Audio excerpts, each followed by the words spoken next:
बाबा नागार्जुन की कविता अकाल और उसके बाद, ये यूपीएससी के सिलेबस में है और हिंदी लिटरेचर के एक एक चैप्टर, एक एक सिलेबस को हम बारी बारी से आपके समक्ष प्रस्तुत कर रहे हैं।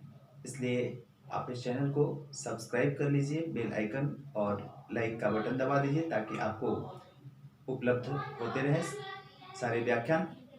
तो चलिए स्टार्ट करते हैं। बाबा नागार्जुन की कविता अकाल और उसके बाद। जन कवि का जहां बात होती है तो बाबा नागार्जुन हमारे समक्ष शीर्षस्थ के रूप में खड़े होते हैं। जन कवि का मतलब ही है कि जन सामान्य के हर्ष विषाद के प्रत्येक क्षण का, एक एक पल का, एक एक पक्ष का अंकन करना, और वो भी उनकी भाषा, उनकी वानगी में। दूसरी चीज कि यहाँ पर जन कवि सिर्फ स्वयं भोक्ता नहीं होता, बल्कि उस यथार्थ के भोक्ता के साथ जो भी उस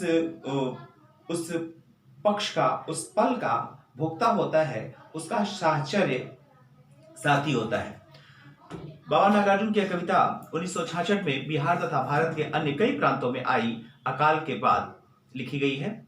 इसमें 8 पंक्तियों की इस कविता में पहली 4 पंक्तियां अकाल के दिनों की हैं और बाद की 4 पंक्तियां अकाल के बाद जब अनाज घर में आते हैं उस स्थिति पर लिखी गई हैं। यहाँ पर यह भी है कि जिस प्रकार से जीवन के 2 पक्ष होते हैं, सुख दुख का, अकाल की स्थिति जाहिर सी बात है प्रकृति की विभीषिका, त्रासदी का वर्णन है।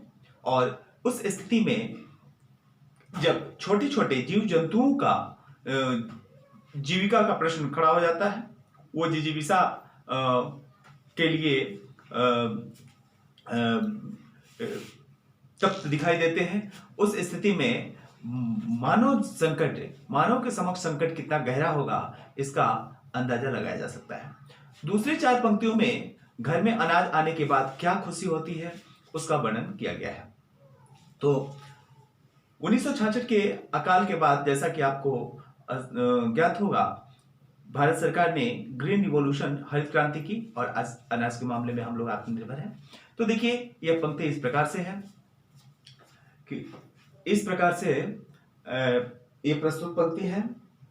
कई दिनों तक चूल्हा रोया, चक्की रही उदास, कई दिनों तक कानी कुतिया सोई उसके पास, कई दिनों तक छिपकलियों की रही भीत पर गश्त, कई दिनों तक चूहों की भी हालत रही शिकस्त। यहाँ पर स्पष्ट है कि जब घर में अन्न के दाने नहीं हैं तो चूल्हे जलने का प्रश्न नहीं पैदा होता, और चूल्हे जब नहीं जले हैं तो इसका आकलन, इसका अनुमान छोटे जीवों पर भी है।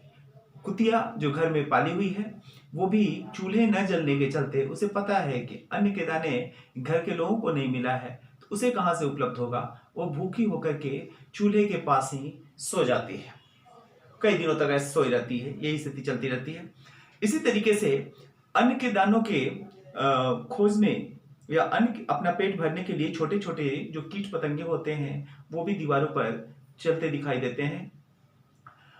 और जब घर में अन्न के दाने नहीं है, खाना नहीं बना है, उस स्थिति में छिपकलियां भी जैसे दीवारों पर घूम रही हैं कीट पतंगों की खोज में, क्योंकि कीट पतंग अनाज नहीं है, जैसे कीट पतंग नदारद हैं, इसलिए छिपकलियां जैसे गश्त लगा रही हैं।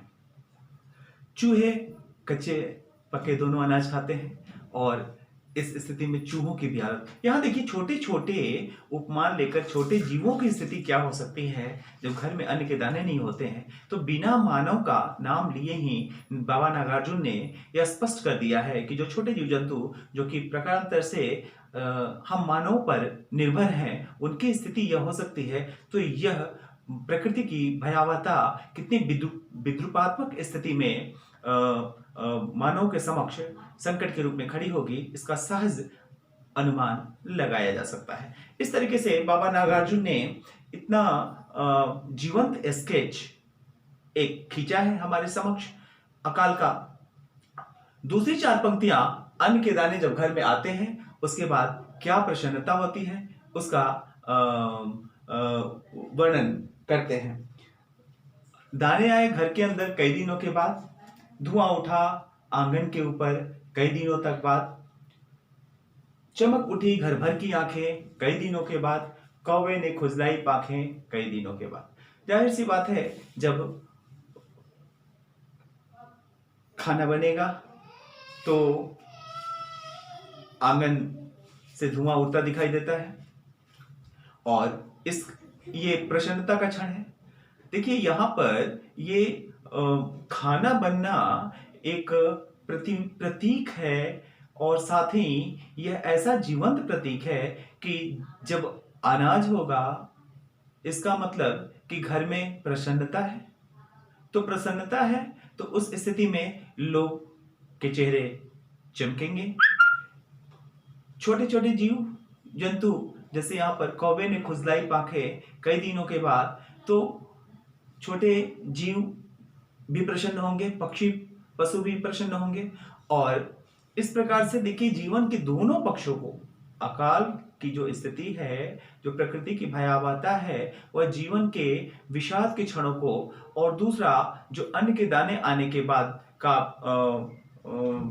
जो पक्ष है वह प्रसन्नता का पक्ष है। तो पहला पक्ष विषाद का है, दुख का है, दूसरा पक्ष प्रसन्नता का है। यहाँ पर बाबा नागार्जुन ने अकाल का और उसके बाद की स्थिति का जीवंत चित्रण किया है और यह सर्वथा प्रशंसनीय है।